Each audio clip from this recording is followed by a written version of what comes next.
जय श्री कृष्णा। कैसे हैं आप लोग फ्रेंड्स। आज की चर्चा बहुत महत्वपूर्ण होने जा रही है क्योंकि आज चर्चा करने जा रहे हैं कलयुग के सम्राट राजा राहु देव महाराज की। देखिए राहु देव जो हैं, बहुत से लोग कहते हैं उनके शुभ है, हमको अच्छे प्रभाव नहीं मिल रहे हैं। तो देखिए ब्रह्मांड में राहु की स्थिति एक जैसी ही होती है।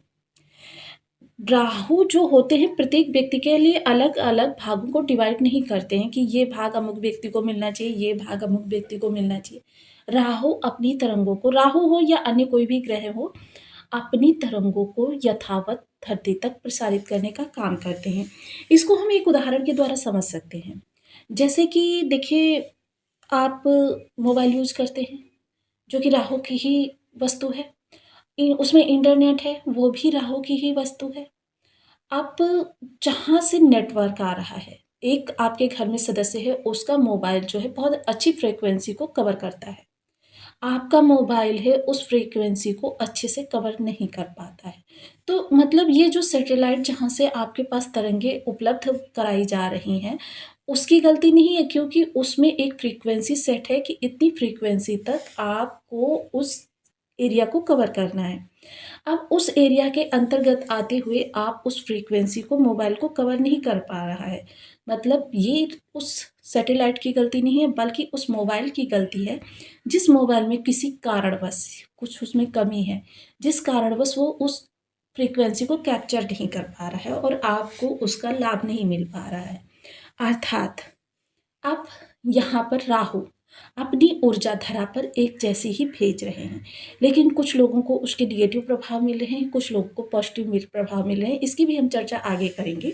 लेकिन देखिए ब्रह्मांड में जितने भी टॉप 10 लोग ले लीजिए, किसी भी फील्ड के आप टॉप 10 लोग ले लीजिए, धनाढ़ वर्ग के टॉप 10 ले लीजिए, आप इंजीनियरिंग के टॉप 10 ले लीजिए, आप मेडिकल लाइन के टॉप 10 ले लीजिए, आप बिजनेसमैन टॉप 10 ले लीजिए। इनमें से सभी की कुंडली उठाकर देख लीजिए, उसमें से 6, कम से कम 6 लोग ऐसे मिलेंगे जो उच्च राहु से प्रभावित लोग हैं, और जो शेष 4 हैं वो उच्च शनि से प्रभावित हैं, जो सेल्फ मेड पर्सन है। राहु क्या है, आपको येन केन प्रकारेण सफलता के शिखर पर पहुंचा देते हैं। लेकिन वहीं ये भी नहीं भूलना चाहिए कि राहु ही आर्द्रा है, राहु ही स्वाति है। ये आर्द्रा और स्वाति, आर्द्रा का मतलब है दलदल में फंसा देना, यानी कि आप जिस भी सिचुएशन में हैं, अगर आपकी परिस्थिति खराब है तो मतलब जितना आप उससे निकलने की कोशिश करेंगे और परिस्थितियों को खराब करते चले जाएंगे। मसलन उस जगह को यथावत छोड़ देना चाहिए हमको, हमें उसी के साइड से रास्ता अपनी बनानी चाहिए। स्वाति, स्वाति का क्या है, तरसना। आपने स्वाति की बहुत सी कहानियां सुनी होंगी कि स्वाति जो है चातक को, स्वाति का ही जल पीता है, बेशक तड़पते तड़पते मर जाए। वही तड़पन उत्पन्न करते हैं राहु। व्यक्ति को अगर खराब हो जाए ना, तो व्यक्ति को दाने दाने के लिए तरसाने का कार्य करते हैं राहु। राहु रहित, मतलब राहु का मेन अगर निकाला जाए तो रहित, जो लोग राहु प्रभावित होते हैं, समझ लीजिए उनके जीवन में धन, मान, सम्मान, पद, प्रतिष्ठा, कीर्ति और शिखर सब कुछ होता है। लेकिन वही राहु अगर निगेटिव प्रभाव देने पर आ जाए तो समझ लीजिए कि व्यक्ति के जीवन से सुख, चैन, शांति, संतुष्टि सब कुछ छीन लेते हैं और व्यक्ति को प्रताड़ना देना प्रारंभ कर देते हैं। और वहीं आपके द्वादश भाव से गोचर करें। द्वादश भाव क्या है, त्रिक भाव है। वैसे तो ये केतु का कारक स्थान है, लेकिन यहाँ पर अब केतु का कारक स्थान है, वहां पर राहु विद्यमान है। इसका अर्थ ये है ये विपरीत अवस्थाओं में बैठे हुए हैं। दूसरा त्रिक भाव है। त्रिक भाव खैर कोई मायने नहीं रखता है राहु के लिए, क्योंकि राहु मोस्टली सभी त्रिक भाव में बहुत अच्छा रिस्पॉन्स करते हैं, हीलिंग का कार्य करते हैं। ये बहुत अच्छी ट्विस्ट भी लेकर आते हैं। व्यक्ति सोचता कुछ है और हो कुछ और जाता है। मतलब कभी कभी वो सफलता के लिए प्रयास कर रहा होता है और जीवन में उसके संघर्ष ही चुनौतियां आती चली जाती हैं, और कभी कभी वो करना ही कुछ नहीं चाहता और उसके सामने अचानक से ऐसे ऐसी अपॉर्चुनिटीज आ जाती हैं कि जिसको उसने कभी कल्पना नहीं किया था। ये ट्विस्ट भी बहुत अच्छे लेकर आते हैं। इसके अतिरिक्त अगर हम राहु की चर्चा करें तो राहु जो है वो आपके, देखिए, आपको धैर्यवान और संयमी व्यक्ति भी बनाते हैं। अब अगर इसको हम लक्षणों के माध्यम से बोलें तो सबसे पहले ये पेट की समस्याएं उत्पन्न करते हैं। पेट जनित रोग जिनके प्रायः बने रहते हैं, समझ लीजिए उनके राहु खराब हैं। ये राहु के इंडिकेशन होते हैं जो प्रारंभिक अवस्थाओं में राहु आपको देना प्रारंभ करते हैं। इसके अतिरिक्त देखिए, आपके हाथ के नाखून बार बार टूटना, ये जो चंद्राकार इसमें आकृति होती है, इसका बार बार छत विछत होना, ये राहु खराब के इंडिकेशन होते हैं। इनको हमको बहुत ज़रूरी होता है सही करना। आपके खाने में हफ्ते में कम से कम 3 से 4 बार तो बाल निकलता ही निकलता है। आपके अंदर एक वो आ जाती है कि एक व्यक्ति जो होता है उसने बहुत 100% देकर अपना बहुत अच्छा कार्य किया है, या कोई व्यक्ति ही विशेष आपके घर में है, आप हर कार्य में उसके टीका टिप्पणी निकालते हैं। इसकी नाक ऐसी है, इसका मुँह ऐसा है, इसकी बात करने का स्टाइल अच्छा नहीं है, इसके बालों में ये खराबी है। मतलब ये टीका टिप्पणी करने की आदत आपके अंदर आ जाती है। तो राहु जो होते हैं, ये खराब राहु जब होने लगते हैं उसके इंडिकेशन है। व्यक्ति अपनी बात को ही सर्वोपरि मानता है, जबकि बेशक वो लाख दृष्टिकोण से गलत हो।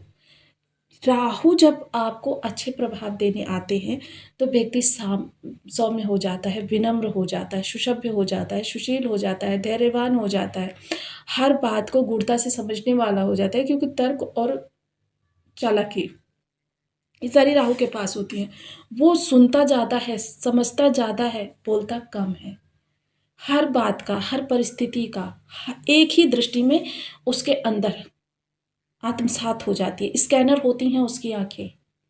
ये बहुत ज़रूरी ऐसे तथ्य हैं जो हर व्यक्ति को मालूम होने चाहिए। चलिए अब पहले हम जान लेते हैं कि इस वक्त भावगत किस तरीके से प्रभाव दे रहे हैं और आपको उसमें कितनी विषमता प्राप्त हो रही है। सबसे पहले तो ये जानिए, उसके उपरांत वह उपाय जानेंगे जिनसे कि हम छोटे-छोटे उपायों से राहु को किस तरीके से अच्छा कर सकते हैं। तो बनी रहिए हमारे साथ इस वीडियो में, एंड तक आपको बहुत कुछ जानने के लिए मिलेगा। वीडियो बहुत ज्ञानवर्धक होने वाला है। यदि आपके लग्न में 12 नंबर बना हुआ है तो ये राशिफल आपके लिए, कुंडली में कहीं भी चंद्रमा के साथ 12 नंबर बना हुआ है तो ये राशिफल आपके लिए, कुंडली ना होने की स्थिति में आप इसे नाम राशि से भी देख सकते हैं। यदि अभी तक आपने अपने इस चैनल को सब्सक्राइब नहीं किया है तो प्लीज़ सब्सक्राइब कर लीजिए, वीडियो को लाइक कर दीजिए, चैनल को शेयर कर दीजिए। इससे होगा क्या कि हमारे आने वाली हर वीडियो की नोटिफिकेशन मिल सकेगी आपको सबसे पहले। एक प्यारा सा कमेंट करना बिल्कुल ना भूलें। कमेंट से हमें बहुत मोटिवेशन मिलता है, हौसला मिलता है और ये पता चलता है कि आप और क्या जानना चाहते हैं। द्वादश भाव में राहु गोचर कर रहे हैं। द्वादस्थ राहु जो होते हैं वह देखिए विदेशों से आपको सफलता निकाल कर लाते हैं। अब ये किस राशि में है? सबसे पहले तो ये देखना बहुत ज़रूरी है किस राशि में है। शनि की राशि में है। और शनि की राशि में है और शनि कहाँ है? लग्नगत है। यानी कि शनि यहाँ पर 50% आपके लिए शुभ है, लेकिन साढ़े साथी का भी निर्माण हो रहा है।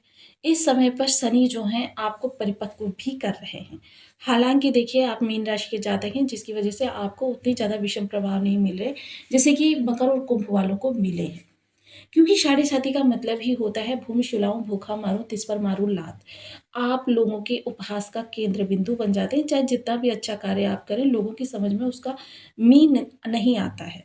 यहाँ पर राहु जो होते हैं वो आपको आउट ऑफ द बॉक्स करने के कार्य करने के लिए प्रेरित करते हैं। लंबी बीमारी से निकलने में मदद करते हैं, कोर्ट कचहरी से निकलने में मदद करते हैं, आपके धन को इन्वेस्टमेंट की ओर ले जाते हैं। पंचम दृष्टि जो सुख भाव पर जाएगी, परिवार के अंदर सुख सुविधाओं की भरमार कर देते हैं।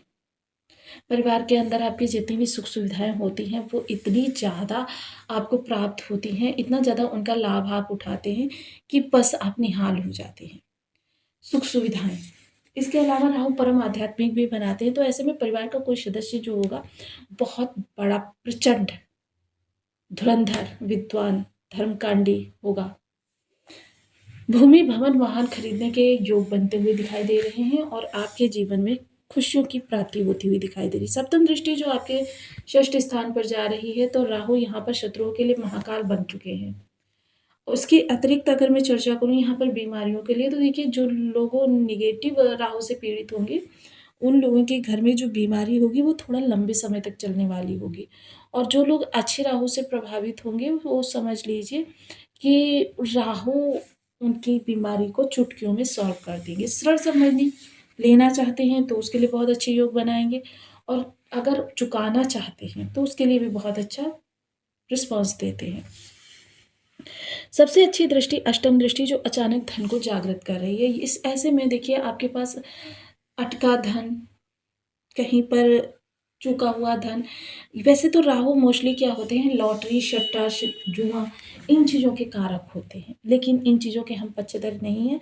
अब जब आप इन चीज़ों को नहीं एक्सेप्ट करते हैं या करते नहीं हैं, तब राहु क्या करते हैं, तब राहु करते हैं आपको ऐसी जगह पर लेकर जाते हैं जहाँ पर आपके सामने अवसर आ जाए, ऐसा अवसर आ जाए जिसको कह सकते हैं आपकी एक्सपेक्टेशन से बहुत बड़ा अवसर। तो ये आपको अवसर, अगर अचानक धन नहीं प्राप्त होता तो आपको अवसर प्राप्त हो जाता है। जीवन साथी के पद, प्रमोशन, लाभ के योग बहुत अच्छे बनते हैं। हालाँकि देखिए यहाँ पर थोड़ा-सा आपको ये समझना होगा कि जीवन साथी की वाणी जो होती है काफ़ी रूड हो जाती है। ससुराल पक्ष से संबंध जो होते हैं ख़ैर ज़्यादा मधुर नहीं होते हैं, लेकिन फिर भी क्या होता है जब राहु उनको प्रभावित करते हैं, तो ये संबंध जो होते हैं आपको लाभ की दिशा में लेकर जाते हैं। अब रहस्यों से जुड़े हुए कार्य करने वाले लोगों के लिए, जैसे रिसर्चर हैं, कोई मेडिकल लाइन से जुड़े हुए हैं, गुप्तचर विभाग से जुड़े हुए हैं, ऐसे लोगों के लिए राहु वरदान है। अब चर्चा अगर करें राहु के उन उपायों की, जो उपाय करके हम अपने नेगेटिव राहु को भी अच्छा कर सकते हैं, तो वह उपाय है, सबसे पहले तो आपको बीज मंत्र का जाप करना चाहिए। ओम राम राहवे नमः। इस बीज मंत्र का आप 1 माला, 2 माला, 5 माला, 7 माला, 11 माला का जब नियमित अपनी सुविधानुसार करना प्रारंभ करें। 3 चीज़ों का परित्याग कर दें। सबसे पहला लहसुन, दूसरा प्याज, तीसरी मसूर की दाल। इन चीज़ों का त्याग कर दीजिए। दूसरा क्या है, आपको महामृत्युंजय मंत्र कम से कम 1 माला नित्य प्रति जाप करना है। अब देखिए एक बहुत ज़रूरी बात जो कि आजकल स्टूडेंट्स में देखने में आ रही है कि उनका पढ़ाई में मन नहीं लगता। तो ऐसे में उनको क्या करना चाहिए, नीले फूलों की माला, नीले कलर के फूल ले लीजिए, नीले फूलों की माला बनाकर माता सरस्वती के चरणों में लगातार 6 दिनों तक हम ये राहु जो है माता क्योंकि नीला कलर जो होता है राहु का होता है, नीले कलर की माला बनाकर जब हमने उसको बंधन में बांध दिया और उसको बंधन में बांध कर हम माता सरस्वती को समर्पित कर रहे हैं, तो राहु को हमने माता सरस्वती